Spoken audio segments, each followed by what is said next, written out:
तो दोस्तों स्वागत है आप सभी का एक्स वाई जेड मैथ के नए वीडियो में। तो आज के वीडियो में हम नई चैप्टर को स्टार्ट करेंगे जिसका नाम है घातांक। ठीक है, तो एक्सपोनेंशियल को बताने से पहले मैंने आपको रेशनल नंबर सिखा रखा है, डिस्क्रिप्शन में लिंक है, उन सब वीडियोस को देख सकते हो। ठीक है, तो जैसा हम करते हैं किसी चैप्टर को स्टार्ट करते हैं तो सबसे पहले उस चैप्टर का डेफिनेशन समझते हैं, उसके बाद धीरे धीरे करके उन सबको हम धीरे धीरे क्लियर करते हुए सारे लेवल क्रॉस करके अंत में चैप्टर को ख़त्म करते हैं। ठीक है, तो आज मैं आपको बताऊंगा कि घातांक क्या होता है, परिभाषा बताऊंगा और एग्जाम्पल बताऊंगा और कितने टाइप्स बन जाते हैं लगभग वो भी आपको समझाऊंगा। ठीक है, तो आने वाली वीडियो काफ़ी आपको इम्पोर्टेंट होने वाली है क्योंकि मैं इस चैप्टर को भी उसी हिसाब से ख़त्म करूँगा जैसा कि मैंने पहले वाले को ख़त्म किया था। ठीक है, तो चलिए वीडियो को स्टार्ट करते हैं और डेफिनेशन को समझते हैं। तो देखिए, सबसे पहले मैं डेफिनेशन पढ़ता हूँ। किसी संख्या को अपने आप कितनी बार गुणा किया जाए उसे घातांक कहते हैं। कितना सिंपल सा डेफिनेशन है कि किसी भी संख्या को, जो भी संख्या आपको गिवन है, ठीक है, जितनी बार उसी संख्या से गुणा किया जाए और वो उसके बराबर वैल्यू निकल कर आए तो उसी को घातांक बोलते हैं। ठीक है, तो चलिए एग्जाम्पल के माध्यम से समझते हैं। जैसे कि 16 ले लेता हूँ।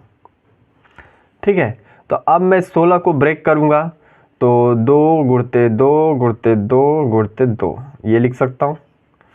अब यहाँ पे एलसीएम लेके भी निकाल सकते हो 16 के एलसीएम। ठीक है, आराम से निकाल लो, कोई दिक्कत नहीं है। ठीक है, क्योंकि बिल्कुल हम जीरो से समझेंगे। 2 का मैं भाग दूंगा, ये 8, फिर 2 से जाएगा, फिर ये 4, फिर 2 से जाएगा, फिर 2, फिर 2 से जाएगा 1। ठीक है, 4 बार 2, 4 बार 2 मैंने लिख दिया। ठीक है, अब इसको पढ़ के देखो, 2 दूनी के 4। ठीक है, 2 में 2 का गुणा करोगे तो 4 आएगा ना, फिर 4 का गुणा 2 में करोगे तो 8 आएगा, 8 का गुणा 2 में करोगे तो 16 आएगा। ठीक है, 16 16 के बराबर होगा ही होगा। ठीक है, तो इस फॉर्म में आप इसको लिख सकते हो। तो डेफिनेशन क्या कर रहा है, किसी संख्या को, 16 किसी संख्या है जिसे हम कर रहे हैं, ठीक है, अपने आप कितनी बार गुणा किया जाना चाहिए। अब ये बताओ कि कितनी बार गुणा हो रहा है।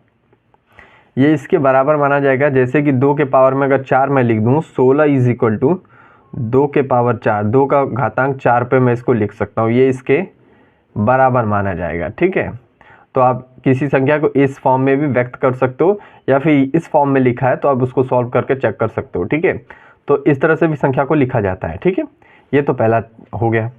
अब इसी डेफिनेशन में आप दूसरी चीज़ समझोगे जो इस पर बिल्कुल सटीक बैठेगा। देखो कैसे। अब ये आपका 4 0 लगा लेता हूँ। ठीक है, ये कितना पड़ जाएगा तो इसको काउंट कर लेते हैं, इकाई, दहाई, सैकड़ा, हज़ार, 10,000। ठीक है, ये 10,000 मैंने किसी नंबर को लिखा। ठीक है, अब मैं इसको कितनी बार गुणा करूँगा आपस में, तो इसको मैं ब्रेक करता हूँ, 10 गुणते 10 गुणते 10। ठीक है, और 4 बार है ना, तो अभी तो 3 बार ही हमने किया है। ठीक है, ये हो गया।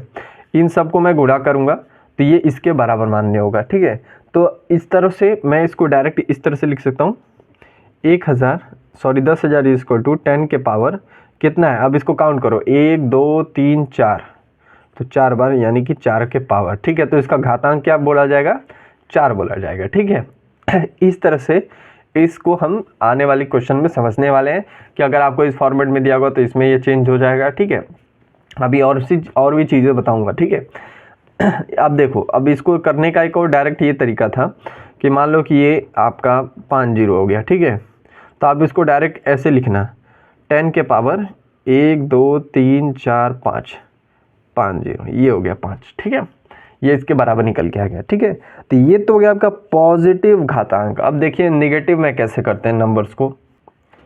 जैसे कि मैं लिख देता हूँ 0.01। ठीक है, अब आप इसको सॉल्व करोगे तो सॉल्व करने के लिए क्या करेंगे, सबसे पहले डेसिमल हटाएंगे। डेसिमल हटाने का नियम कहता है कि ऊपर जो संख्या उसको लिखो और दशमलव से बाद कितनी संख्या है, 1 2 अंक है तो 2 0। ठीक है, एक अंक नीचे खींच कर। ठीक है, अब ये 100 हो गया, यानी कि इस फॉर्म में ये इसके बराबर होता है। ठीक है, ये चीज़ें मैंने आपको फ्रैक्शन में बहुत बार बता रखी हैं। ठीक है, अब ये इसके बराबर मान्य होगा, सिंपल सा नियम है। दशमलव के बाद 2 अंक तो 2 0 लगाएंगे और एक ऊपर था तो 1 लिखा और एक हमेशा नीचे रहेगा। ठीक है, अगर ऊपर 4 लिखना पड़े तो 4 लिख देंगे, लेकिन नीचे 1 ही रहेगा। ठीक है, ये हो जाएगा।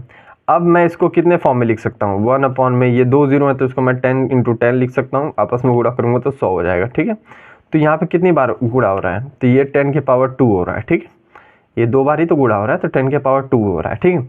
लेकिन फ्रैक्शन को आप डायरेक्ट नहीं लिख सकते, तो इसमें हम क्या करते हैं कि इस 10 टू द पावर 2 को ऊपर लेके जाते हैं, ठीक है।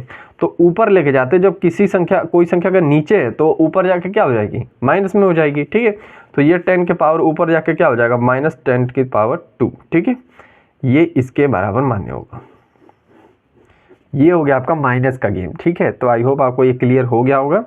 वैसे आप डायरेक्ट कर सकते हो, जैसे कि ये मैंने लिख लिया एक नंबर, ठीक है।